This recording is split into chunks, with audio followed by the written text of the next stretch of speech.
Hello students कल हमने पढ़े थे 10 इंपॉर्टेंट क्वेश्चंस। अब उसके अलावा आज भी हम इंपॉर्टेंट क्वेश्चंस ही करेंगे कैपेसिटर्स के, और ऑब्जेक्टिव के पॉइंट ऑफ व्यू से हम देखेंगे कौन कौन सी और चीज़ें हमें कैपेसिटर में आनी चाहिए। ठीक है, सिर्फ ऑब्जेक्टिव के पॉइंट ऑफ व्यू से। ठीक है, अच्छा पहला क्वेश्चन देखो, 3 capacitors each of capacity 4 microfarad. हमारे पास 3 कैपेसिटर्स हैं, तीनों की कैपेसिटी कितनी है? 4 microfarad, 4 microfarad, 4 microfarad are to be connected in such a way. इन तीनों कैपेसिटर्स को, तीनों की कैपेसिटी कितनी है? 4 माइक्रोफैरड, 4 माइक्रोफैरड, 4 माइक्रोफैरड। तीनों को इस तरह कनेक्ट करना है, तीनों को इस तरह कनेक्ट करना है दैट इज इफेक्टिव कैपेसिटेंस, मतलब इक्विवेलेंट कैपेसिटेंस कितनी आ जाए? 6 माइक्रोफैरड। हमें इक्विवेलेंट कैपेसिटेंस कितनी चाहिए? 6 microfarad. This can be achieved by या डन बाय, किस मेथड से इन्हें कनेक्ट करें ताकि हमारे पास इक्विवेलेंट कैपेसिटेंस आ जाए 6 माइक्रोफैरड। ठीक है, अच्छा अगर बेटा सोचो तीनों को मैं सीरीज में जोड़ दूं, अगर तीनों को सीरीज में जोड़ दूं आंसर आएगा 4/3 माइक्रोफैरड। गलत। अच्छा तीनों को पैरेलल में जोड़ दूं 4 + 4 + 4 आंसर आएगा 12। तो क्या करूं कि मेरे पास इक्विवेलेंट कैपेसिटेंस आए 6 माइक्रोफैरड। बेटा अगर मैं 2 कैपेसिटर को सीरीज में जोड़ दूं, 2 कैपेसिटर को सीरीज में जोड़ दूं, 4 माइक्रोफैरड और 4 माइक्रोफैरड के दोनों कैपेसिटर को सीरीज में जोड़ दिया, और तीसरा कैपेसिटर इनके पैरेलल में लगा दूं, तीसरा कैपेसिटर 4 माइक्रोफैरड का इनके पैरेलल में कनेक्ट कर दूं। ठीक है, तो देखो बेटा इन दोनों कैपेसिटर्स की, इन दोनों कैपेसिटर की CS की वैल्यू कितनी लिखेंगे? CS किसके इक्वल बेटा? C/N। दोनों की कैपेसिटेंस सेम है, दोनों की कैपेसिटेंस सेम है, CS = C/N। ठीक है जी। अब बेटा C की value 4 microfarad, number of capacitors 2, तो बेटा CS की वैल्यू आ गई 2 माइक्रोफैरड। इन दोनों के इक्विवेलेंट कैपेसिटेंस आ गई, इन दोनों की इक्विवेलेंट कैपेसिटेंस आ गई 2 माइक्रोफैरड। ठीक है, तो बेटा अगली डायग्राम में मैं बोल सकता हूँ ये 2 माइक्रोफैरड का कैपेसिटर, क्योंकि इन दोनों की जगह पर एक कैपेसिटर लगा सकता हूँ ना 2 माइक्रोफैरड का, इन दोनों की जगह पर एक कैपेसिटर लगा दिया 2 माइक्रोफैरड का, और यहाँ कनेक्टेड है 4 microfarad capacitor,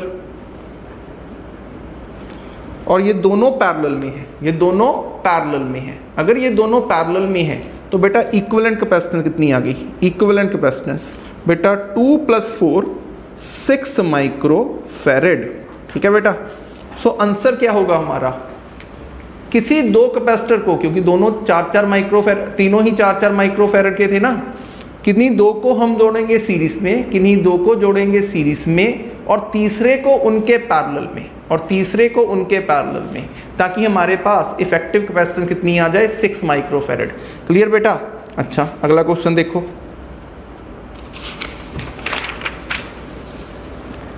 in the given circuit the charge of 4 microfarad capacitor, इस 4 माइक्रोफैरड कैपेसिटर के अक्रॉस चार्ज कितना है? इस 4 माइक्रोफैरड कैपेसिटर के अक्रॉस चार्ज कितना है? एक बार दोबारा सुन लो, in the given circuit the charge of 4 microfarad capacitor. ठीक है, इस 4 माइक्रोफैरड कैपेसिटर के अक्रॉस बेटा चार्ज की वैल्यू पूछी है।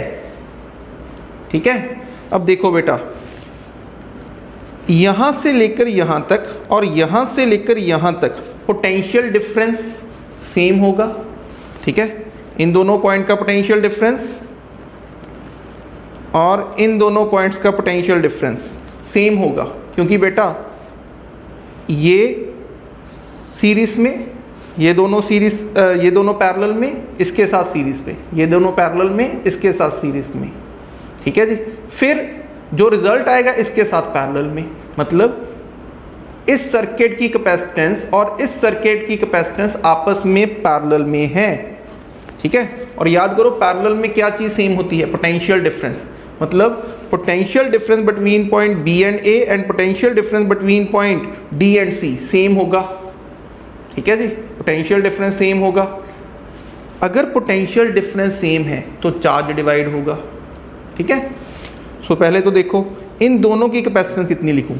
1 माइक्रोफैरड 5 माइक्रोफैरड, 1 माइक्रोफैरड 5 माइक्रोफैरड, इनकी इक्विवेलेंट कैपेसिटेंस होगी हमारे पास 6 माइक्रोफैरड, दोनों पैरेलल में है, ठीक है।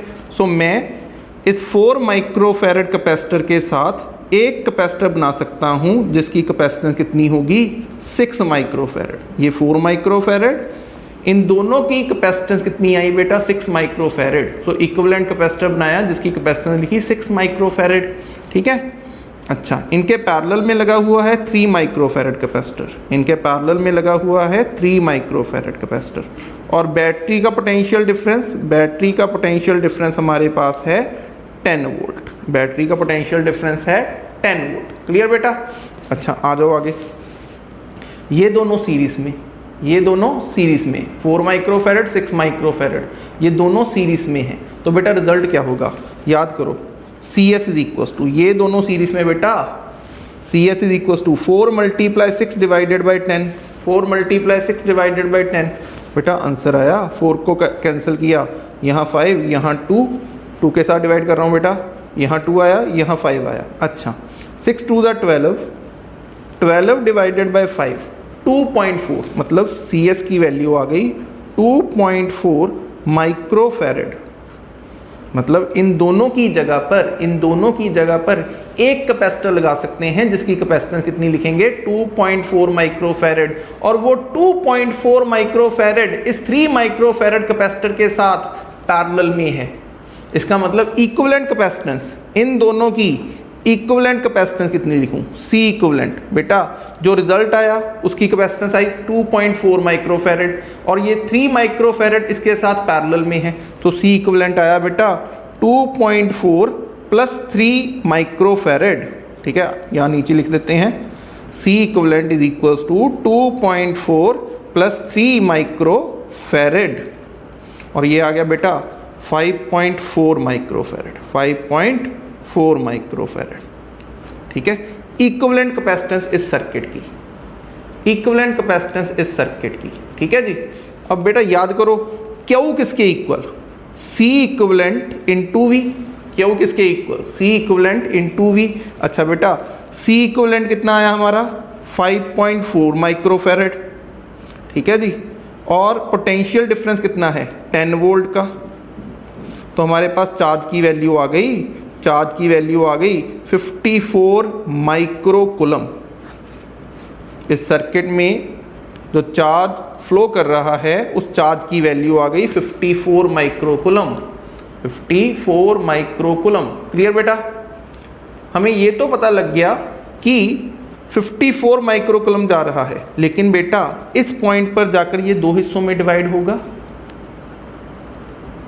कुछ चार्ज इस साइड जाएगा जिसे कहेंगे Q1, और कुछ चार्ज इस साइड जाएगा जिसे कहेंगे Q2।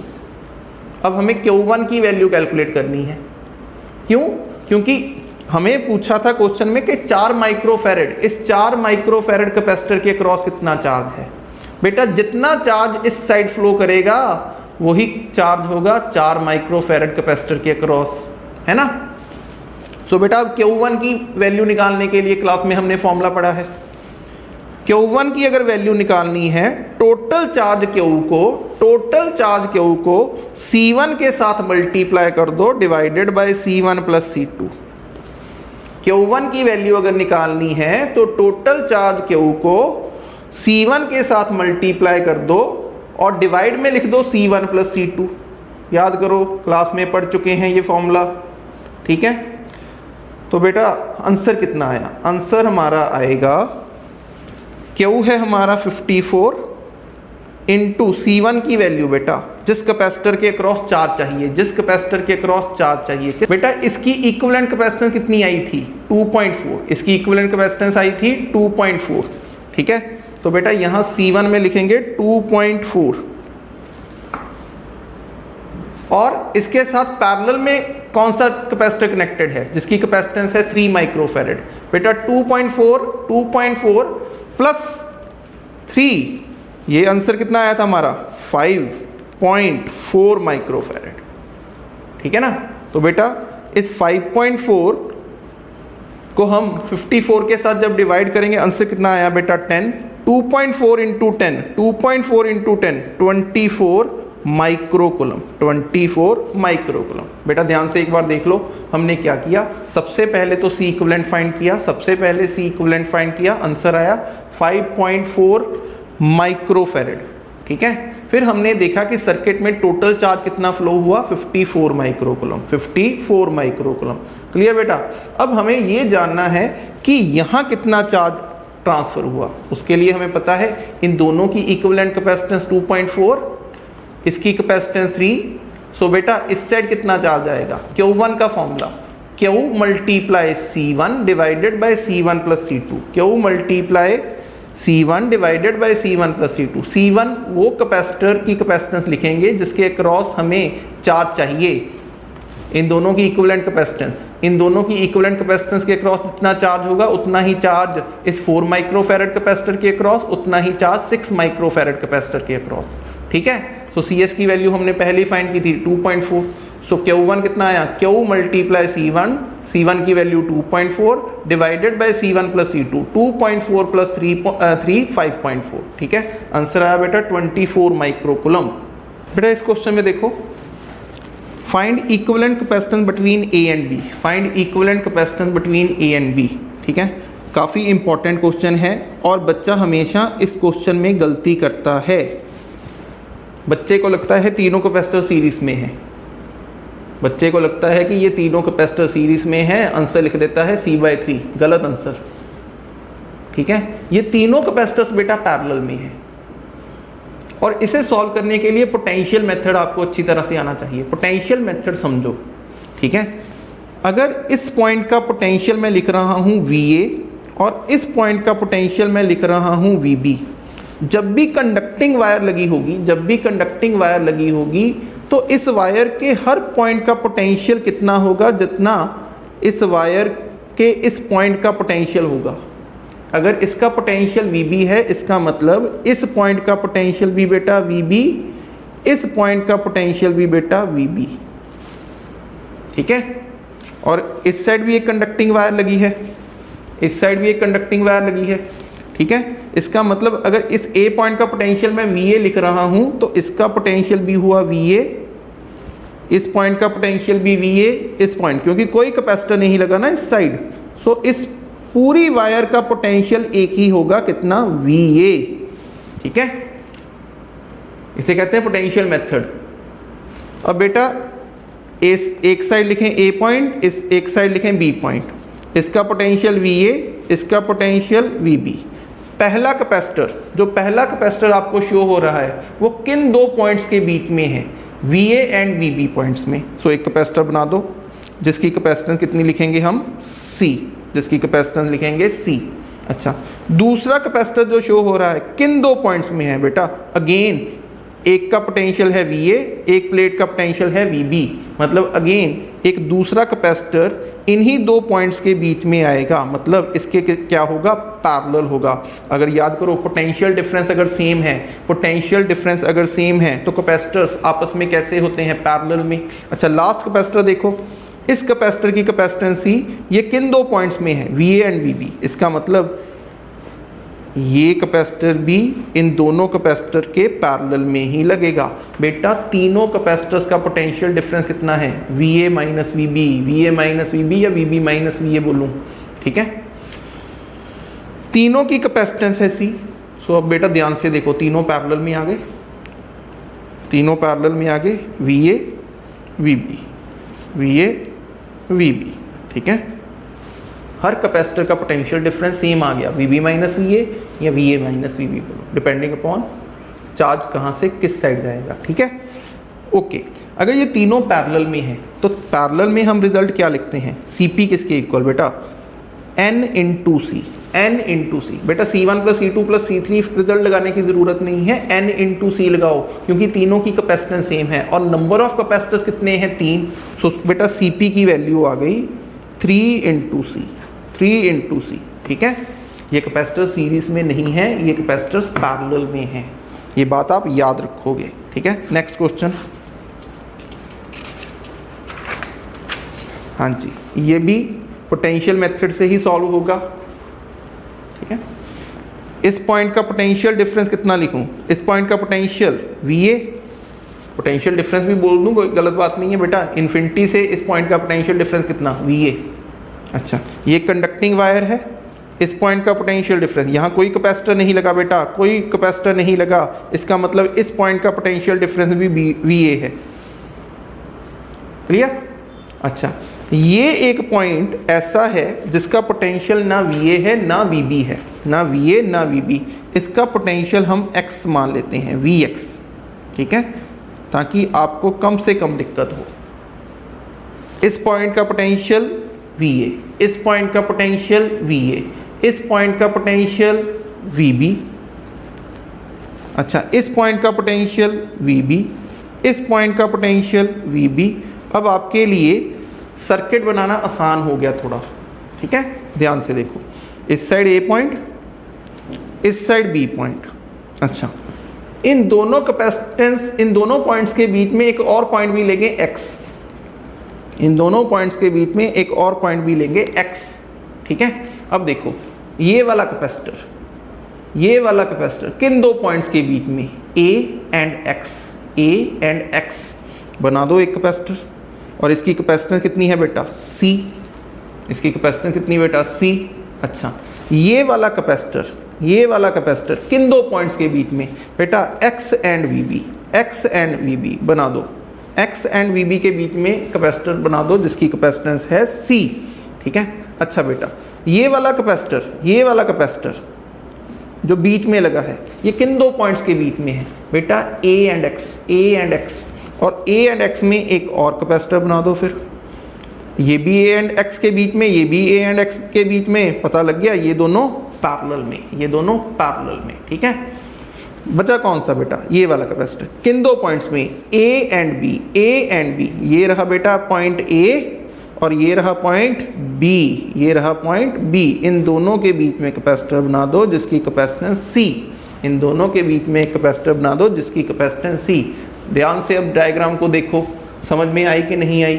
अब देख लो, आपके लिए सीरीज और पैरेलल समझना आसान हो गया है इस डायग्राम की हेल्प से, ठीक है।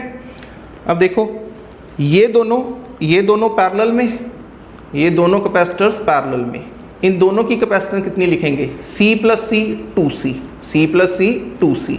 इसका मतलब इसके इक्विवेलेंट डायग्राम कौन सी होगी बेटा, ऊपर लगा है कैपेसिटर जिसकी कैपेसिटेंस C, इन दोनों की जगह पर मैं एक कैपेसिटर बना सकता हूं, इन दोनों की जगह पर एक कैपेसिटर बना सकता हूं जिसकी कैपेसिटेंस कितनी लिखूंगा बेटा, C प्लस C 2C, और ये कैपेसिटर इसके साथ सीरीज में, ये कैपेसिटर इसके साथ सीरीज में, इसकी कैपेसिटेंस कितनी C बेटा, ये दोनों पैरेलल में, ये दोनों पैरेलल में, रिजल्ट आया 2C, और जो रिजल्ट आया इसके साथ सीरीज में, ठीक है, इस C के साथ सीरीज में, इन दोनों का जो रिजल्ट आएगा इसके साथ पैरेलल में, ठीक है। और 2C और C का सीरीज कॉम्बिनेशन, 2C और C का सीरीज कॉम्बिनेशन बेटा CS, 2C multiply C divided by 3C, C के साथ C कैंसिल हो गया, CS की value I 2C by 3, 2C by 3, ठीक है। मतलब अगर इन दोनों की जगह पर मैं एक कैपेसिटर बनाना चाहूं, उसकी कैपेसिटेंस कितनी लिखूंगा, 2C बाय 3,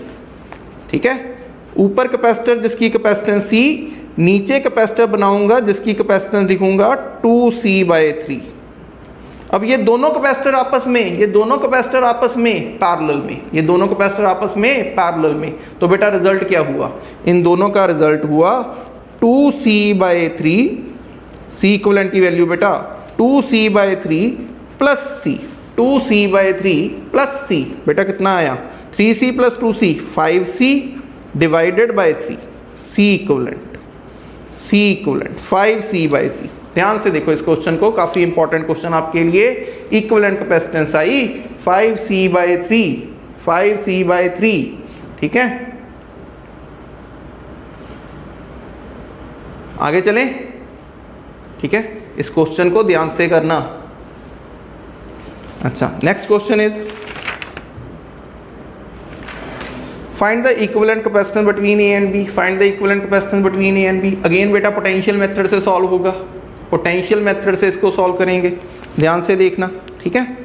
बेटा इस पॉइंट का पोटेंशियल कितना लिखूं, VA, ये कंडक्टिंग वायर है, कहाँ तक गई, यहाँ तक गई, मतलब इस पॉइंट का पोटेंशियल भी कितना बेटा, VA, अच्छा, इसका पोटेंशियल VB, इसका पोटेंशियल VB, इसका पोटेंशियल कितना लिखूं बेटा x, इसका पोटेंशियल x, और ये कंडक्टिंग वायर यहाँ से चलकर यहाँ तक गई, यहाँ से चलकर यहाँ तक गई, मतलब इस पॉइंट का पोटेंशियल Vx लिख लो, पोटेंशियल Vx। अच्छा, ये एक पॉइंट आया, इसका पोटेंशियल कितना लिखेंगे B, चलो नहीं B तो यूज़ किया हुआ है ना, y, इसका पोटेंशियल बेटा ये नहीं x ही आया ना, ये यहाँ से लेकर यहाँ तक का पोटेंशियल सेम, इस पॉइंट से लेकर इस पॉइंट तक का पोटेंशियल सेम, Vx। अब आपके लिए कैपेसिटर बनाने आसान हो गए, ठीक है। एक पॉइंट लो A, एक पॉइंट लो B, इसका पोटेंशियल VB, इसका पोटेंशियल VA, और बीच में एक पॉइंट लो बेटा X, जिसका पोटेंशियल Vx। चलो, सबसे पहला कैपेसिटर किन दो पॉइंट में A एंड X बना दो, जिसकी कैपेसिटेंस कितनी सी, ठीक है। अच्छा, दूसरा capacitor between point A and X, इसके पैरेलल लगा दो, इसके पैरेलल दूसरा कैपेसिटर लगा दिया, उसकी कैपेसिटेंस कितनी C। अच्छा, A और X, पहला कैपेसिटर भी A और X में है, दूसरा कैपेसिटर भी A और X में है। अच्छा, तीसरा कैपेसिटर देखें बेटा, अगेन ये तीसरा कैपेसिटर भी बिटवीन A एंड X, इसके पैरेलल एक और कैपेसिटर जिसकी कैपेसिटेंस C, इसके पैरेलल में एक और कैपेसिटर जिसकी कैपेसिटेंस C, ठीक है। अब फोर्थ कैपेसिटर, ये बेटा फोर्थ से लेकर फिफ्थ तक दोनों कैपेसिटर किन दो पॉइंट्स में है x, मतलब दोनों का पोटेंशियल सेम। बेटा याद करो, पहले चैप्टर से पढ़ रहे हैं, अगर किसी दो पॉइंट्स का पोटेंशियल सेम हो जाए उस साइड चार्ज ट्रांसफर नहीं होगा, और जिन कैपेसिटर्स में चार्ज ट्रांसफर नहीं होगा हम उन्हें निगलेक्ट कर देंगे, उन्हें सर्किट में हम नहीं बनाएंगे, वो कैपेसिटर हमारे सर्किट में इन्वॉल्व ही नहीं हुए, ऐसा सोच लो, ठीक है जी। इनकी कैपेसिटेंस को निगलेक्ट कर सकते हो अगर ये दो कैपेसिटर किसी दो सेम पॉइंट्स के बीच में आ जाएं, ठीक है। अच्छा, लास्ट देखो, लास्ट जो कैपेसिटर किन दो पॉइंट्स के बीच में है B एंड X। इससे सिंपल सर्किट आपको कहीं नहीं मिलेगा। ये तीनों पैरेलल में, इसके साथ सीरीज, सो बेटा इन तीनों का पैरेलल कॉम्बिनेशन का रिजल्ट आएगा C प्लस C 3C, और ये 3C कैपेसिटर इस C कैपेसिटर के साथ सीरीज में A और B के बीच का इक्विवेलेंट कैपेसिटेंस निकालनी आसान हो गई ना बेटा पोटेंशियल मेथड से, ठीक है। सो बेटा 3C और C का सीरीज कॉम्बिनेशन याद करो, CS is equal to 3C multiply C, बेटा कौन सा फॉर्मूला यूज कर रहा हूँ, C1 multiply C2 divided by C1 plus C2, ठीक है। 3C multiply C divided by 4C, और बेटा C ने C को मार दिया, आंसर आया CS is equal to 3C by 4, ठीक है बेटा। काफी इंपॉर्टेंट क्वेश्चन है आपका।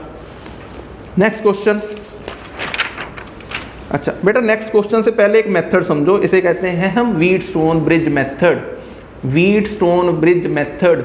रेसिस्टर्स में भी पढ़ोगे और कैपेसिटर्स में भी पढ़ोगे, और क्वेश्चंस भी देखोगे इसके।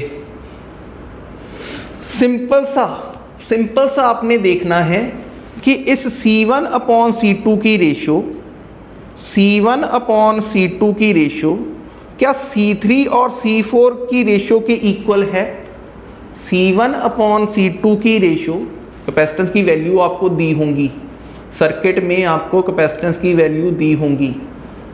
C1 अपॉन C2 की रेशो किसके इक्वल होनी चाहिए, C3 और C4 की रेशो के। या मैं ये भी कह दूं तो गलत नहीं कि C1 अपॉन C3 की रेशो किसके इक्वल हो, C2 अपॉन C4 के। बेटा अगर ये चीज ट्रू हो, if C1 upon C2 is equal to C3 by 4, या if C1 upon C3 is equal to C2/4, दोनों एक ही बात है बेटा, क्रॉस मल्टीप्लाई हुए। देन बेटा इन दो पॉइंट्स का पोटेंशियल सेम होता है। इन दो पॉइंट्स, कौन कौन से पॉइंट बेटा, इस R पॉइंट का पोटेंशियल और S पॉइंट का पोटेंशियल सेम होगा। इस R पॉइंट का पोटेंशियल और S पॉइंट का पोटेंशियल बिल्कुल सेम होगा। अगर C1 अपॉन C2 किसके इक्वल हो, C3 अपॉन C4 के इक्वल हो।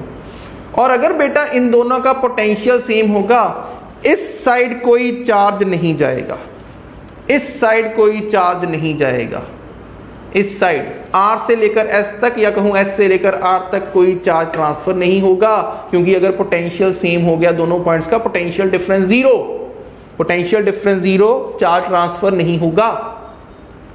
ठीक है जी। सो इसको हम निगलेक्ट कर देंगे। ठीक है, जब इसको निगलेक्ट करेंगे बेटा, ये सर्किट काफी सिंप्लीफाइड हो गया, ये सर्किट काफी सिंप्लीफाइड हो गया। ठीक है जी। P और R के बीच में एक कैपेसिटेंस लगी है C1 और R और Q के बीच में एक कैपेसिटर लगा हुआ है जिसकी कैपेसिटेंस है C2। अच्छा, इधर भी एक कैपेसिटर लगा हुआ है जिसकी कैपेसिटेंस C3, ये S पॉइंट। S और Q में एक कैपेसिटर लगा हुआ है जिसकी कैपेसिटेंस है C4। अब जरा ध्यान से देखो, P और Q में इक्विवेलेंट कैपेसिटेंस अगर फाइंड करनी हो, P से लेकर Q तक इक्विवेलेंट कैपेसिटेंस पता करनी हो, जब यहाँ से कोई चार्ज गया, Q1 इधर गया, Q2 इधर गया। ठीक है जी। ये Q1 इन दोनों में से पास होगा, ये Q2 इन दोनों में से पास होगा। ये दोनों C1 and C2 are in series, C1 and C2 are in series, C3 and C4 are in series। जो इन दोनों का रिजल्ट होगा आपस में पैरेलल, आपस में पैरेलल। निकालना आसान हो गया क्वेश्चन। अगर ये सिर्फ और सिर्फ कब पॉसिबल होगा, ये इसे कहते हैं बेटा बैलेंस्ड व्हीटस्टोन ब्रिज, इसे कहते हैं balanced Wheatstone bridge. Balanced Wheatstone bridge में C1 अपॉन C2 की रेशो अगर C3 अपॉन C4 की रेशो के बराबर है, देन इन दोनों पॉइंट्स का पोटेंशियल सेम होगा। सो पोटेंशियल डिफरेंस बेटा जीरो हो गया, पोटेंशियल डिफरेंस जीरो हो गया। अगर पोटेंशियल डिफरेंस बेटा जीरो, इस साइड कोई चार्ज ट्रांसफर नहीं होगा, जितना चार्ज इस साइड जाएगा उतना आगे निकल जाएगा। ठीक है, और जितना चार्ज इस साइड जाएगा वो आगे निकल जाएगा। ये दोनों सीरीज में, ये दोनों सीरीज में, और इन दोनों के जो रिजल्ट आए आपस में पैरेलल में, आसान हो जाएगा क्वेश्चन। ठीक है, चलो क्वेश्चन करें। सो बेटा इसे देखो अब ध्यान से। Find equivalent capacitance between A and B। हमें सबसे पहले चेक करना पड़ेगा क्या ये बैलेंस्ड व्हीटस्टोन ब्रिज तो नहीं है। जब भी इस तरह से आपको क्वेश्चन आए, ठीक है जी, 5 कैपेसिटर लगे हों, एक्सटेंडेड व्हीटस्टोन ब्रिज भी होते हैं लेकिन बहुत कम आते हैं। ठीक है, हमें सबसे पहले ये चेक करना पड़ेगा क्या इनकी C1, C2, C3, C4, ये हो गया C5, क्या C1 अपॉन C2 की रेशो, C1 अपॉन C2 की रेशो C3 अपॉन C4 की रेशो की इक्वल है कि नहीं। If C1 upon C2 is equals to C3 upon C4, तो हम कहते हैं ना हमारा ये जो ब्रिज है वो बैलेंस्ड होगा, बैलेंस्ड व्हीटस्टोन ब्रिज। तो बेटा C1 की वैल्यू कितनी, C1 की वैल्यू कितनी है 1 माइक्रोफेरेड, और C2 की वैल्यू कितनी बेटा 3 माइक्रोफेरेड, 1/3, रेशो आ गई 1/3। अच्छा, C3 की वैल्यू 2 माइक्रोफेरेड, C4 की वैल्यू 6 माइक्रोफेरेड, बेटा 2/6 1/3, बेटा रेशो इक्वल आ गई, रेशो इक्वल आ गई। जब भी रेशो इक्वल आ गई, ये जो बीच वाला कैपेसिटर है इन दोनों पॉइंट का, मगर मान लो यहाँ पॉइंट C, यहाँ पॉइंट D, तो C और D का पोटेंशियल सेम हो गया, देन VC किसके इक्वल, VD के इक्वल। इन दोनों पॉइंट्स का पोटेंशियल सेम हो गया, तो बेटा इसको निगलेक्ट कर सकते हो, इस कैपेसिटर को निगलेक्ट कर सकते हो, क्योंकि इस साइड कोई चार्ज नहीं जाएगा। ठीक है, अब बेटा इसकी आसान सी डायग्राम बन गई। इसकी आसान सी डायग्राम क्या बनी बेटा, ऊपर 1 माइक्रोफैरेड, साथ में 3 माइक्रोफैरेड सीरीज में, 1 माइक्रोफैरेड 3 माइक्रोफैरेड दोनों सीरीज में, नीचे 2 माइक्रोफैरेड 6 माइक्रोफैरेड 2 माइक्रोफैरेड और 6 माइक्रोफैरेड सीरीज में। और इन दोनों के रिजल्ट आपस में क्या होंगे, इन दोनों के रिजल्ट्स आपस में क्या होंगे, पैरेलल। ठीक है, लेकिन ये बच्चा वही क्वेश्चन कर पाएगा जिसे बैलेंस व्हीटस्टोन ब्रिज समझ में आया, जिसे देखना आ गया कि ये ब्रिज बैलेंस्ड है कि नहीं है। ठीक है, अब बेटा 1 और 3 की सीरीज कॉम्बिनेशन का रिजल्ट क्या लिखेंगे, इन दोनों का CS, इन दोनों का CS1 लिख लेता हूँ। CS1 किसके इक्वल आएगा बेटा, 1 × 3 divided by 4, C1 × C2 divided by C1 + C2। Bar bar formula नहीं लिखूंगा अब, ठीक है ना।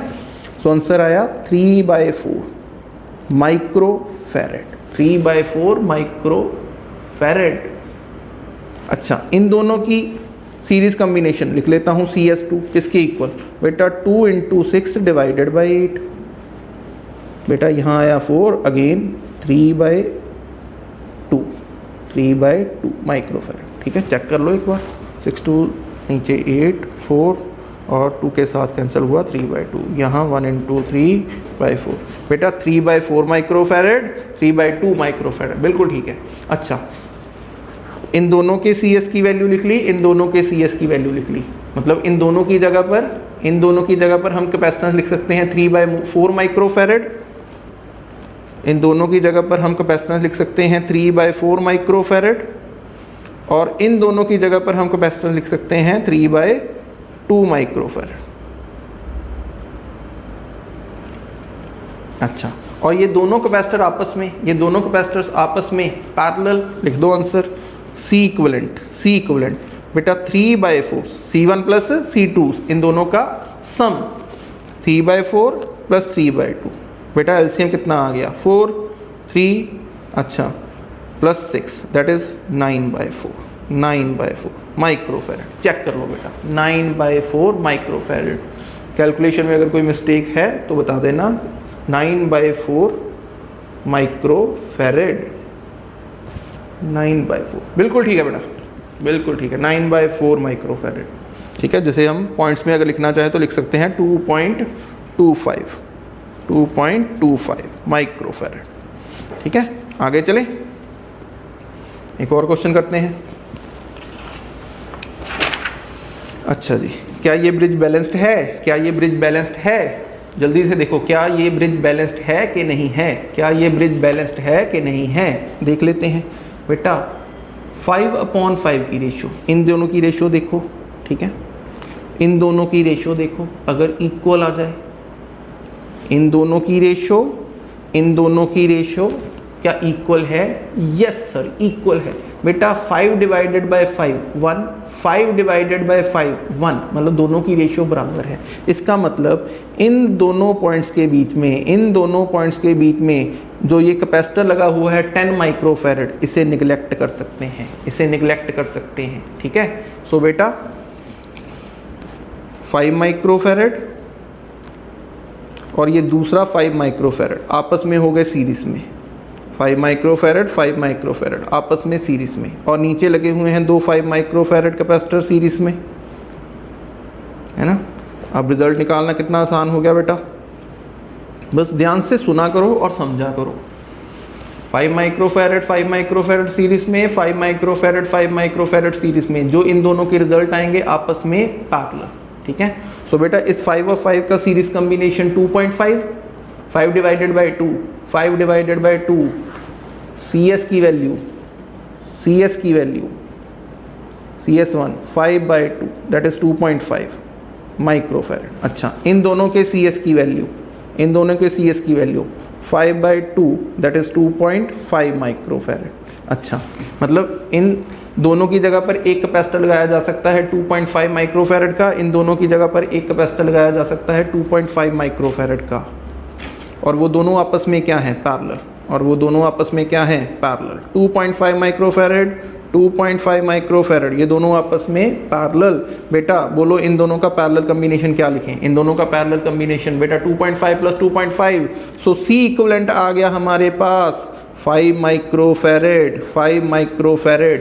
क्लियर बेटा? सो ये कुछ इंपॉर्टेंट क्वेश्चन थे आपके जो आपको आने ही चाहिए अगर आपने ऑब्जेक्टिव में बैठना है। ठीक है, अच्छा मैंने कहा तो कुछ और पॉइंट्स भी करेंगे ऑब्जेक्टिव के। ठीक है, सिर्फ और सिर्फ आज ऑब्जेक्टिव के बेस पर क्वेश्चन चल रहे हैं। बेटा प्लेट्स के क्वेश्चन आपको आते हैं, मान लो एक प्लेट्स का क्वेश्चन हम करते हैं।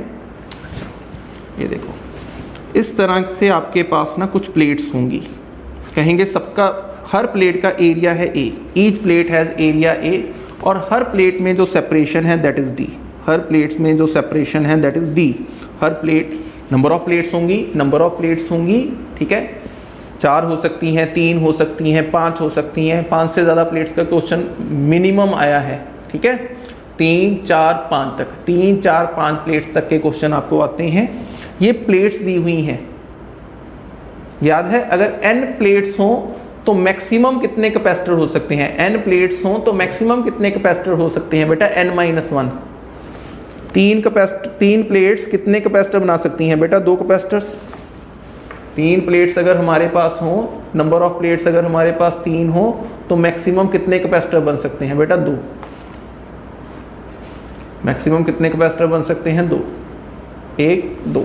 ठीक है, सो मैक्सिमम की बात कर रहा हूं बेटा कि मैक्सिमम कितने बन सकते हैं अगर हमारे पास n प्लेट्स हों। यहां बेटा मेरे पास 4 प्लेट्स हैं, plate number 1, plate number 2, plate number 3, plate number 4, और ये गिवन होगा आपको न्यूमेरिकल में कि हर प्लेट का एरिया A है और हर प्लेट में सेपरेशन D है। ठीक है, 4 identical plates each of area A separated by distance D in air are arranged as shown in a figure. The equivalent capacitance between points P and Q, between points P and Q, इस P और Q point में, इस P बेटा ये plate है, ये मैंने एक हिसाब से वायर जोड़ दी क्योंकि 2 पॉइंट्स में कैपेसिटेंस वो कैलकुलेट करने के लिए कहेगा ना। इस P और Q में इक्विवेलेंट कैपेसिटेंस पता करो, इस P और Q में इक्विवेलेंट कैपेसिटेंस पता करो। और बेटा कुछ प्लेट्स आपस में कनेक्टेड होंगी, कुछ प्लेट्स आपस में कनेक्टेड होंगी। जैसे इस डायग्राम में ना फर्स्ट एंड फोर्थ प्लेट को आपस में कनेक्ट किया हुआ है। इस डायग्राम में फर्स्ट एंड फोर्थ प्लेट को आपस में कनेक्ट किया हुआ है। ये फर्स्ट प्लेट, ये सेकंड, ये थर्ड, ये फोर्थ, पहली और चौथी प्लेट को आपस में कनेक्ट किया हुआ है। सेकंड और थर्ड प्लेट के बीच में इक्विवेलेंट कैपेसिटेंस पूछी है, उसने कह दिया P और Q के बीच में कैपेसिटेंस पता करो। इसको बड़े ध्यान से इस मेथड को समझना बेटा। ठीक है, ध्यान से समझना, बड़ा ही इजी सा कंसेप्ट है लेकिन बच्चे करते नहीं ये क्वेश्चन।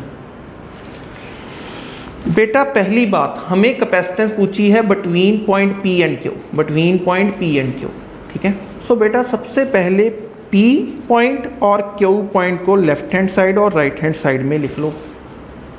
P पॉइंट और Q पॉइंट को लेफ्ट हैंड साइड और राइट हैंड साइड में लिख लो। अच्छा, P पॉइंट के साथ कौन सी प्लेट कनेक्टेड है? P पॉइंट के साथ कौन सी प्लेट कनेक्टेड है? प्लेट नंबर 2, सो इसको नंबर डाला 2, यहाँ नंबर डाला 2। अच्छा, Q पॉइंट के साथ कौन सी प्लेट कनेक्टेड है? 3, तो बेटा यहाँ मैंने एक नंबर डाल दिया 3। ठीक है, अच्छा, और बेटा फर्स्ट और फोर्थ प्लेट आपस में कनेक्टेड है, फर्स्ट एंड फोर्थ प्लेट आपस में कनेक्टेड है। बेटा जो भी प्लेट्स आपस में कनेक्टेड होती हैं उनका पोटेंशियल सेम होता है। पॉइंट लिख लो कहीं, जो प्लेट्स आपस में कनेक्टेड हों, हिंदी में लिख लो बेटा, समझ आना चाहिए आपको। जो प्लेट्स आपस में कनेक्टेड हों उनका पोटेंशियल सेम होता है, उनका पोटेंशियल सेम होता है। तो उन दोनों पॉइंट्स को, मतलब point number 1 and point number 4 को हम इकट्ठा लिखेंगे बीच में। This is point number 1 and 4। क्यों इकट्ठे लिखे हैं? क्योंकि दोनों पॉइंट्स का पोटेंशियल सेम है। जितना पोटेंशियल P का है उतना पॉइंट इस 1 एंड 4 का पोटेंशियल नहीं है। ठीक है, ये दोनों पॉइंट्स इकट्ठे कनेक्टेड हैं, ये दोनों प्लेट्स इकट्ठे कनेक्टेड हैं, इन दोनों प्लेट्स का पोटेंशियल सेम है बेटा, ठीक है। सो बेटा अब कैपेसिटर्स बनाने शुरू करो, अब कैपेसिटर्स बनाने शुरू करो। पहला कैपेसिटर किन दो प्लेट्स के बीच में है? 1 and 2, 1 and 2। बेटा पॉइंट 1 कहाँ है? यहाँ। पॉइंट 2 कहाँ है? यहाँ। इन दोनों प्लेट पॉइंट्स के बीच में एक कैपेसिटर बना दो जिसकी कैपेसिटेंस हम लिखेंगे C, और ये C किसके इक्वल है? ये C किसके इक्वल है? Epsilon not A by D, क्योंकि बेटा उसने कहा था प्लेट का एरिया A है और प्लेट्स में सेपरेशन कितनी है? D है। मतलब ये इसकी कैपेसिटेंस अगर मैं C लिख रहा हूँ, वो कैपेसिटेंस C किसके इक्वल है? Epsilon not A by D. अच्छा, दूसरा कैपेसिटर किन दो पॉइंट्स के बीच में बनाऊं? बेटा 2 and 3। बेटा बन ही नहीं सकता, नहीं बन सकता है, 2 and 3 है ना, बन जाएगा 2 and 3। ये रहा पॉइंट 2 और ये रहा पॉइंट 3। 1 और 4 के बीच में कैपेसिटर नहीं बन सकता क्योंकि आपस में कनेक्टेड हैं। 2 और 3 के बीच में एक कैपेसिटर बना दो। ये रहा था पॉइंट 2, ये रहा था पॉइंट 3, और इस 2 और 3 पॉइंट के बीच में हमने एक कैपेसिटर बना दिया जिसकी कैपेसिटेंस कितनी बेटा? C। अच्छा, तीसरा कैपेसिटर किन प्लेट्स में? 3 and 4, 3 and 4। बेटा ये रहा पॉइंट 3, ये रहा पॉइंट 4, इन दोनों के बीच में एक कैपेसिटर बना दो। इसकी कैपेसिटेंस C, इसकी कैपेसिटेंस C, इसकी कैपेसिटेंस C। बेटा ये तो सिंपल सर्किट बन गया, लेकिन यहां से लेकर यहां तक का सफर करना आपको आना चाहिए। इस डायग्राम से इस डायग्राम तक का सफर आपको आना चाहिए, तभी न्यूमेरिकल सॉल्व होगा, ठीक है। अब तो सिंपल सा हो गया बेटा, ये दोनों आपस में सीरीज में, ये दोनों सीरीज में, ये दोनों ही सीरीज में, जो रिजल्ट आएगा इसके साथ पैरेलल, जो रिजल्ट आएगा इसके साथ पैरेलल। सो बेटा इन दोनों का सीरीज कॉम्बिनेशन कितना लिखूं? बेटा C और C का सीरीज कॉम्बिनेशन C/2। C और C का सीरीज कॉम्बिनेशन आ गया मेरे पास C/2, और ये वाला कैपेसिटर इसके साथ पैरेलल में कनेक्ट करना है, ये वाला कैपेसिटर इसके साथ पैरेलल में कनेक्ट करना है। इसकी कैपेसिटेंस कितनी है? C। बेटा C/2 C, C/2 C, दोनों आपस में पैरेलल, दोनों आपस में पैरेलल। तो बेटा C इक्विवेलेंट कितना आया? C/2 plus C। Answer is 3C/2।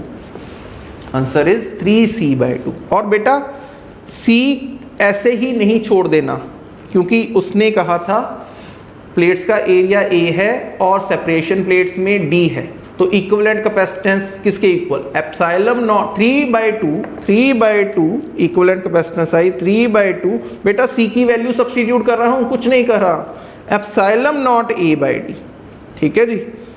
ये क्वेश्चन बड़े इजी होते हैं अगर एक बार बच्चा ध्यान से सुन ले और समझ ले, ठीक है जी। सो इक्विवेलेंट कैपेसिटेंस हमने पता कर ली पॉइंट्स P एंड Q के बीच में। This is equivalent capacitance between points P and Q। Clarity बेटा, P और Q जिन दो पॉइंट्स के बीच में कैपेसिटेंस पता करनी है उन्हें हमेशा लेफ्ट हैंड साइड और राइट हैंड साइड, बाकी पॉइंट्स बीच में बनाएंगे बेटा, ठीक है। चलो बेटा आज का लेक्चर यहीं खत्म होता है, ठीक है। नेक्स्ट कल हम पढ़ेंगे करंट इलेक्ट्रिसिटी। सेकंड यूनिट आपका शुरू हो जाएगा करंट इलेक्ट्रिसिटी। बड़ा ही आसान है अगर ध्यान से सुना और समझा। बाय बेटा।